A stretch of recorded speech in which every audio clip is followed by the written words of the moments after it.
Cher OMS, vous avez été créé en 1948 afin de défendre l'idée que la santé pour tous, quelle que soit sa nationalité, sa religion, sa couleur de peau, son âge, était un droit fondamental et devait être l'une des priorités pour les États à travers le monde.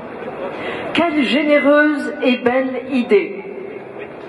Vous comptez d'ailleurs actuellement 194 États membres qui souscrivent à cette idée de départ. Comment ne pas être d'accord avec l'idée que l'accès à des soins de qualité devrait être garanti pour tout un chacun? Comment ne pas s'émerveiller d'une telle volonté qui semble servir notre humanité? Et voilà le début de notre belle histoire avec vous, cher OMS. Dans un espoir légitime, voilà que nous, les populations mondiales, nous sommes mariés avec vos nobles idées et vos discours toujours plus flatteurs. Nous nous sommes encore une fois laissés endormir par vos belles paroles sans considérer vos actes, car vos actes, eux, ont été bien moins respectables. Cher OMS, si l'on en croit votre page Wikipédia, vous avez mis à la tête de votre organisation en 2017 un biologiste titulaire d'un master en immunologie et d'un doctorat en santé communautaire qui a été membre du conseil d'administration de Gavi, l'Alliance pour les vaccins. Est-ce un conflit ou un lien d'intérêt? Est-ce un hasard si l'un des financements actuels principaux de l'OMS provient de Gavi? Cher OMS, vous avez eu besoin de financement pour mener à bien votre projet, ça se comprend. Vous avez décidé que les États membres vous financeraient.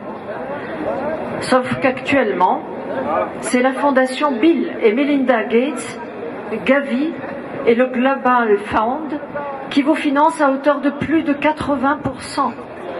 C'est donc un contrôle total des décisions sur la santé mondiale par des intérêts privés et principalement donc ceux de Bill Gates.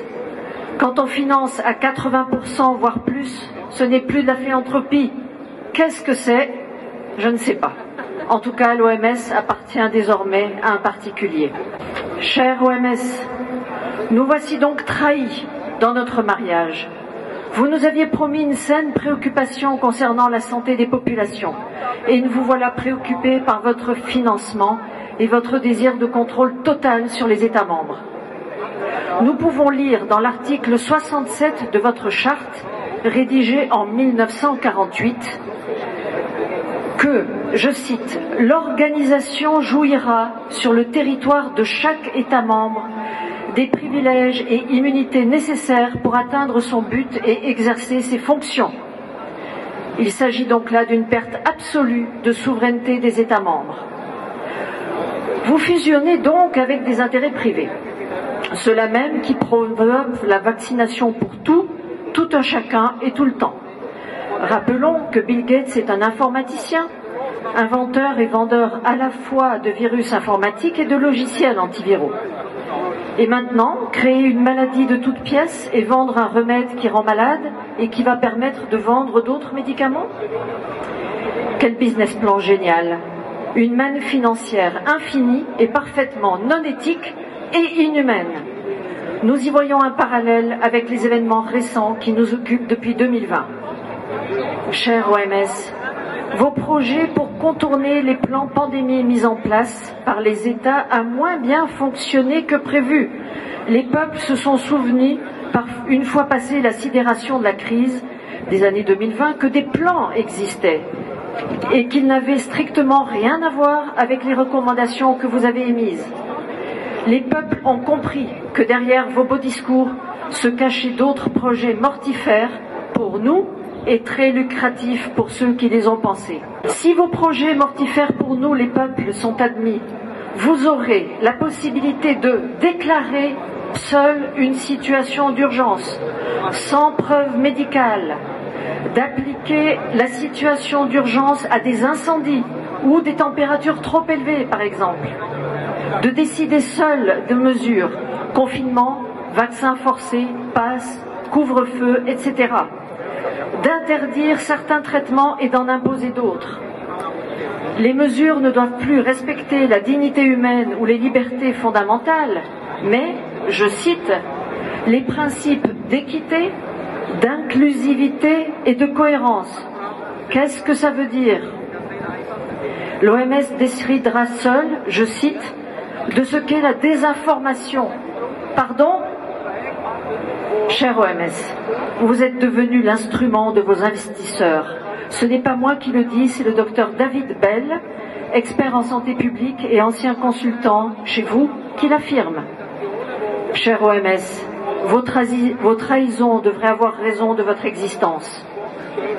Vous nous avez menti. Vous avez maintenu les populations dans la terreur pour satisfaire des intérêts privés et faire le beurre des lobbies.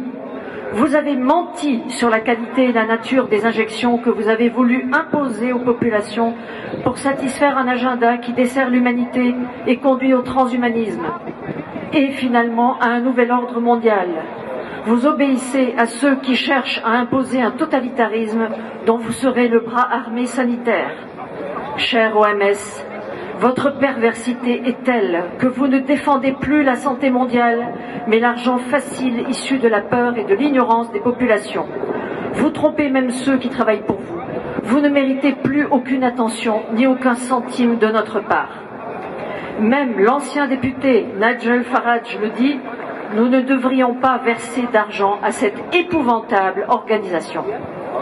Cher OMS, vous êtes l'un des bras de la pieuvre mondiale qui étouffe l'humanité dans le but d'instaurer un gouvernement global, avec une santé globale, une langue globale, une religion globale, une monnaie globale, bref, un contrôle global. Un global qui nie l'humanité faite de diversité. Mais ne nous y trompons pas, l'OMS est elle-même soumise à plus puissant qu'elle. Ceux qui tirent les ficelles ont déjà plusieurs coups d'avance.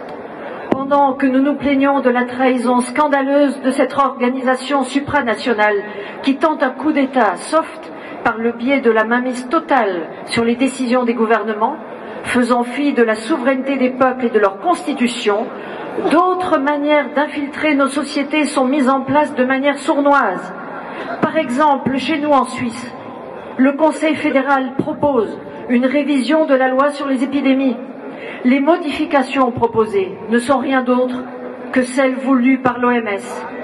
Notre devoir est de nous informer. Notre devoir est de nous opposer à tout ce qui cherche à nous déshumaniser.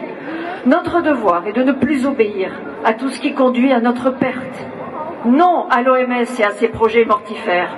Opposons-nous de toutes nos forces à la modification du traité pandémie et du règlement sanitaire international. Restons vigilants en ce qui concerne les projets du Conseil fédéral qui souhaitent réviser les lois existantes. Merci pour votre attention.